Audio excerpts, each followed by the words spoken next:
Bonjour à tous, bienvenue à Jardine. Nous allons donc parler aujourd'hui un petit peu des cultures de saison, parce qu'on est en été, beaucoup de cultures qui ont été faites au printemps, mais il y en a encore à faire si on veut préparer l'automne et l'hiver. Donc on va vous montrer un petit peu ce qu'on peut faire et comment le faire. Ensuite, donc moi je vous montrerai effectivement l'installation et puis un abri à tomates, l'intérêt de cet abri, pourquoi je l'ai mis en place et puis comment on va pouvoir juger de l'efficacité de cet abri à tomates. Et puis pour terminer, on parlera des auxiliaires du jardin. Comme on est dans un jardin naturel, on parle des auxiliaires ou des petites bêtes du jardin. On vient d'entendre un pivert, oui d'ailleurs.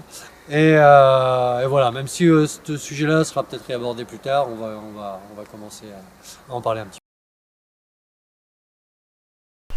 Concernant les cultures de saison, on voulait aborder ça un petit peu parce que on arrive en milieu d'été et puis même si on a mis beaucoup de choses au printemps, au jardin, il y a encore des choses à mettre pour l'automne et pour l'hiver. Donc les semis qu'on peut encore faire, c'est les courgettes, les haricots. Il faut savoir que courgettes, il faut compter 2 mois entre le semis et la récolte. Donc on arrive mi-juillet, mi-août, mi-septembre, donc on veut avoir des courgettes de fin de saison, et bah, du coup c'est le moment. Haricots pareil, même si c'est un tout petit peu plus long. Et on peut semer des choux, on peut planter des choux si on a fait des semis avant ou si on peut en acheter.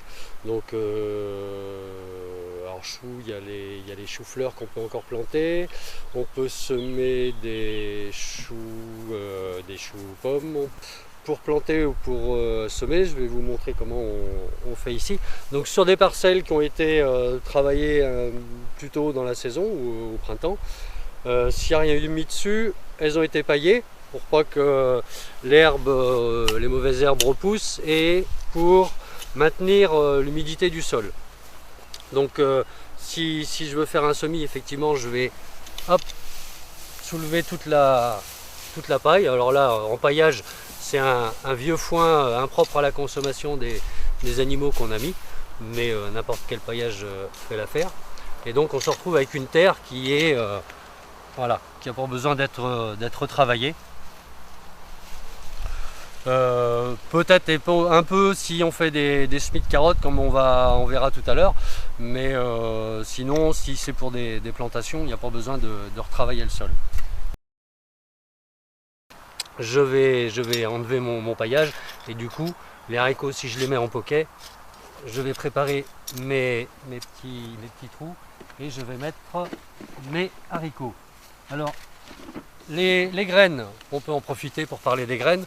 Donc soit vous n'avez pas de graines, vous les achetez, donc vous vous retrouvez avec des petits sachets comme ça, sur lesquels vous avez les indications concernant les dates de semis, les dates de récolte, la variété, quelques descriptions et puis éventuellement des informations sur les techniques de semis d'entretien. Donc petit sachet à garder, surtout garder la date de péremption. Et autrement, si vous faites vos graines, vous vous retrouvez avec des petits sachets divers et variés sur lesquels il faut que vous mettiez effectivement toutes les informations concernant les plantes que vous avez gardées. Et puis voilà, éventuellement vous remettez les informations comme les dates de semis, les dates de récolte. Si je veux faire mes haricots, donc du coup j'ai mon petit sachet. Alors les haricots, on peut les semer soit en ligne, soit en poquet. Là je vais le faire en poquet. Donc on fait des petits trous dans le sol. Et je n'oublie pas l'arrosoir à côté. On peut faire de deux façons. Soit on met les graines avant. Je vais vous faire une petite démonstration. Donc quand on fait des poquets, on met 4-5 graines. Hein, ça suffit. Et puis après du coup on arrose.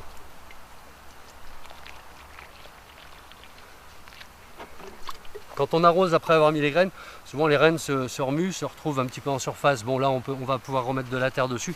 Sinon l'autre solution c'est d'arroser avant de mettre les graines. Donc on humidifie bien le sol, on remplit le trou d'eau. Je vais faire les deux autres. Et ensuite on va mettre nos graines. Donc hop, 400 graines. Et là pareil. Et là je les enfonce légèrement dans la terre humide et je recouvre un tout petit peu. Tac, je recouvre les trous. Ensuite j'ai plus qu'à remettre un petit peu de paillage. Alors pas autant que ce qu'il y avait avant, sinon ils verront pas le jour. Mais remettre un léger paillage, ça évite le dessèchement de la terre, ça limite l'évaporation quand il fait très chaud. Ça limite aussi la repousse des petites mauvaises herbes, disons que ça ralentit un petit peu leur pousse, donc c'est pas plus mal. Voilà. Et si je veux faire mes plantations de choux, du coup j'ai même pas besoin d'enlever le paillage. Je vais juste faire un petit trou, j'écarte un petit peu le paillage, je fais un trou de plantation. Là j'arroserai après et du coup je vais mettre mes choux dans chaque trou de plantation. Les choux, faut pas hésiter à bien les enterrer.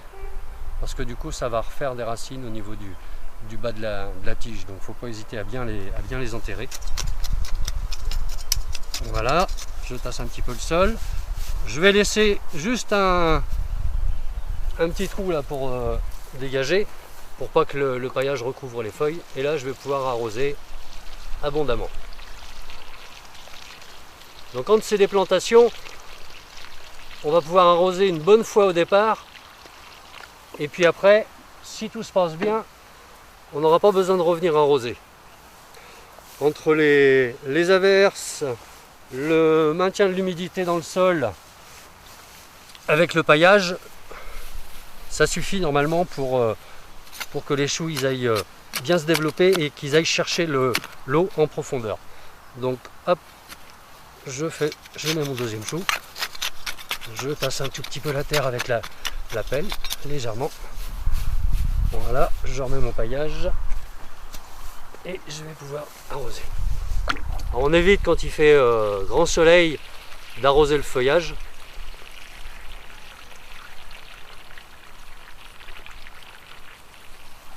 Voilà.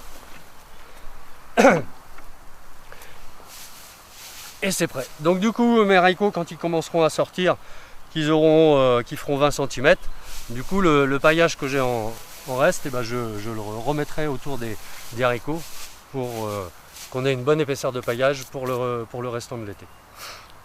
Voilà pour les semis et plantations de choux haricots sur une parcelle déjà préparée, déjà paillée. On va vous montrer maintenant un semis de carottes, donc sur une terre qui a besoin d'être un petit peu plus travaillée, qui n'était pas préparée avant. Je vais vous faire une petite démonstration de semis de carottes. Donc on peut encore semer les dernières carottes pour l'automne, donc carottes hâtives. Là ça c'est une parcelle qui n'avait pas été travaillée du tout. Donc on a passé un coup de grelinette. Le but de la grelinette est de travailler le sol sans retourner la terre. Avec une bêche ou avec une fourche bêche, le travail du sol c'est retourner la terre. En jardinage naturel, on va utiliser la fourche bêche parce que ça ne retourne pas le sol, ça l'aère, ça le décompacte. Voilà, donc on fait un travail plus rapide et plus naturel. La grelinette. Pour les carottes, quand on a une terre assez caillouteuse, il faut essayer d'enlever quand même le plus gros des cailloux si on ne veut pas avoir des carottes fourchues. Donc ce travail a été fait. Il y avait rien de cultivé sur cette parcelle, mais si on regarde bien, la terre, voilà, elle reste quand même assez humide. Parce qu'il y avait toujours une couverture, une légère couverture de restes de paillage qu'il y avait de l'automne dernier. Hein. Donc voilà. Pour le semis de carottes, on peut se faire un petit sillon avec un petit bâton ou un petit transplantoir.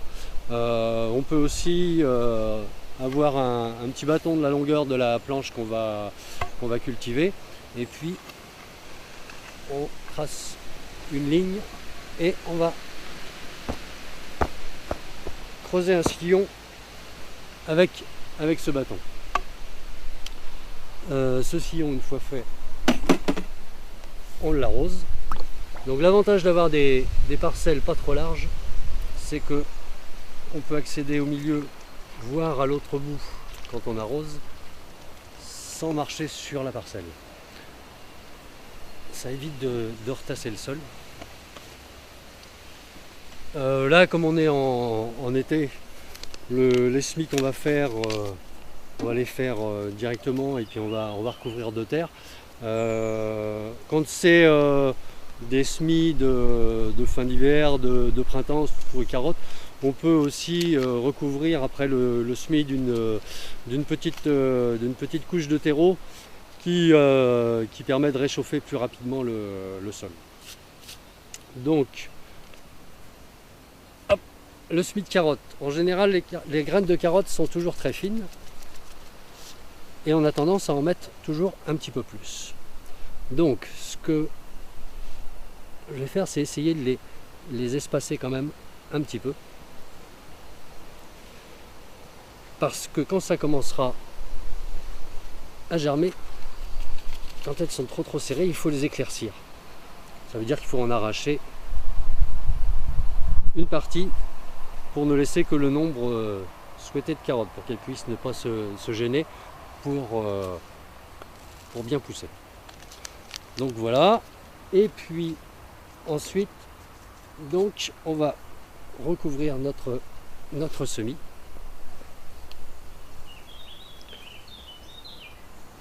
Alors là, je le recouvre très légèrement et c'est pareil, je ne l'ai pas pris avec moi.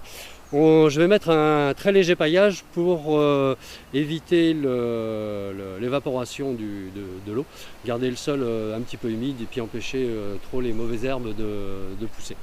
Donc voilà les semis qu'on peut faire encore à cette saison. On peut aussi semer encore des laitues, hein. Il y a des laitues qu'on peut mettre à toute saison, donc ça il n'y a pas de souci.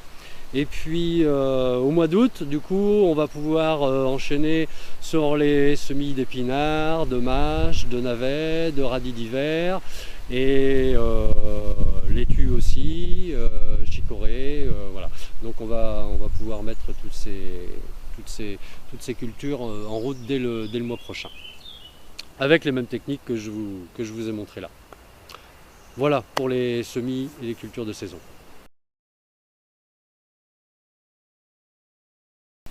Alors du coup, le petit paillage dont je parlais, voilà.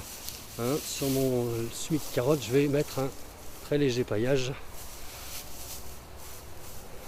pour pas cacher trop la lumière aux plantes, qu'elles puissent pousser, mais pour éviter quand même un petit peu d'évaporation.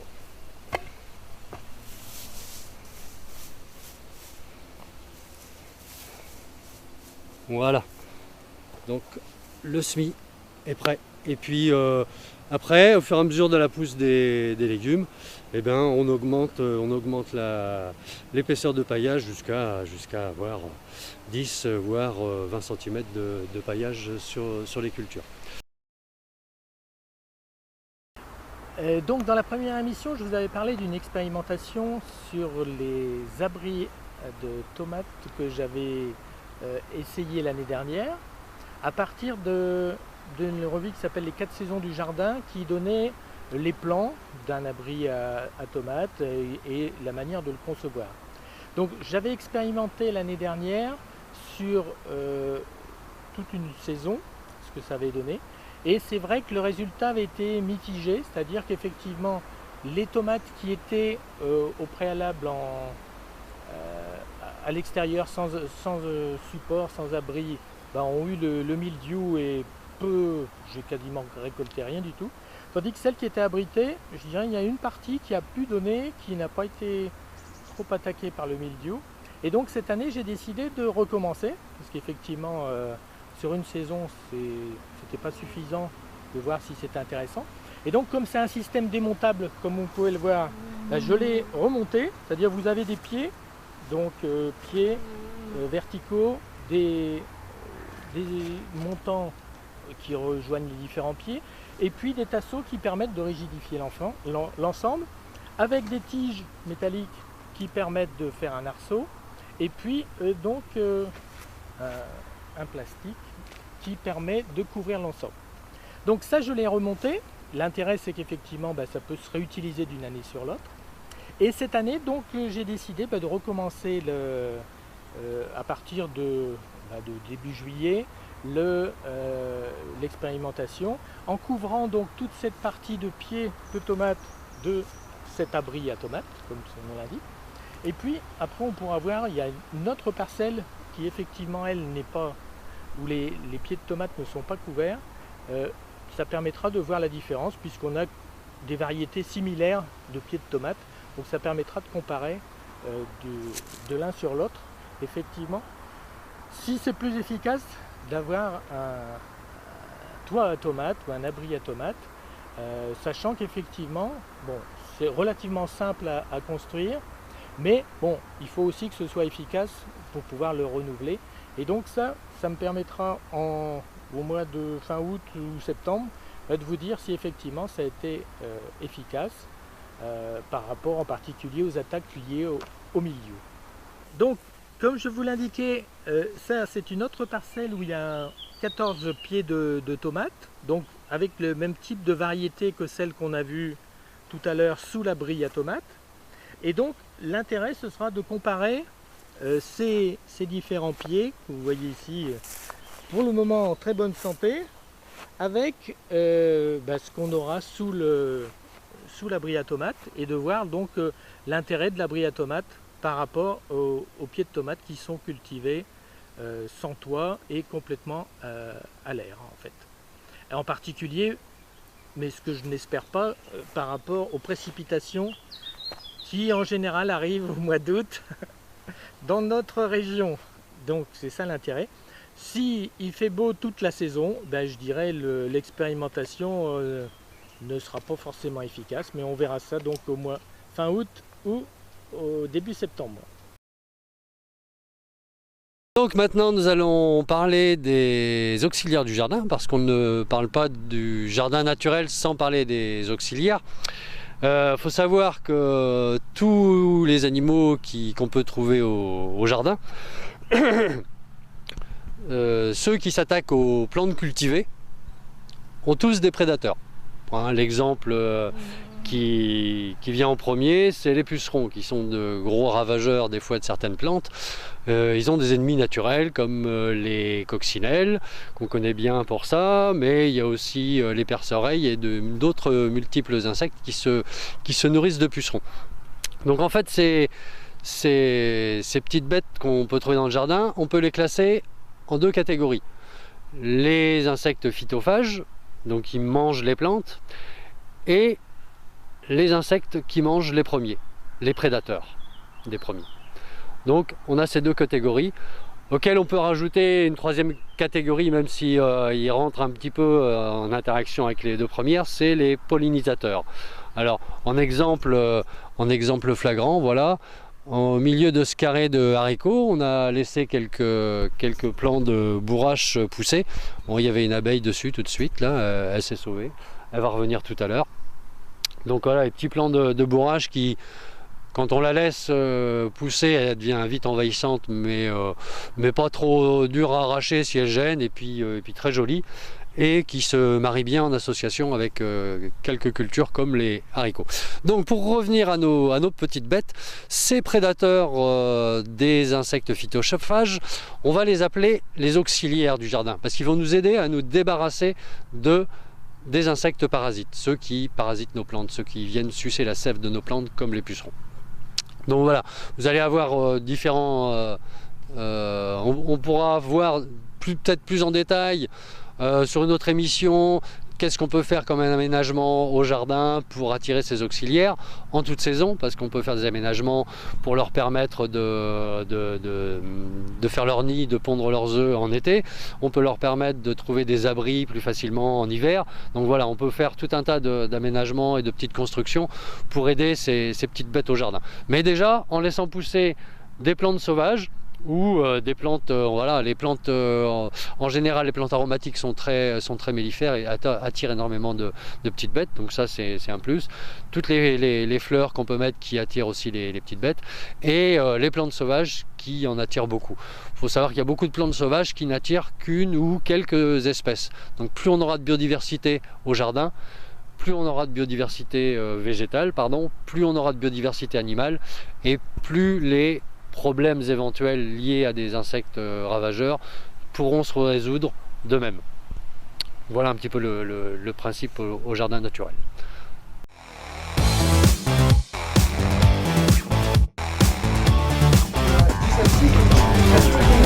D'art contemporain. Donc c'est un lieu qui a plusieurs missions. La première, c'est de gestion. Ici, on a plusieurs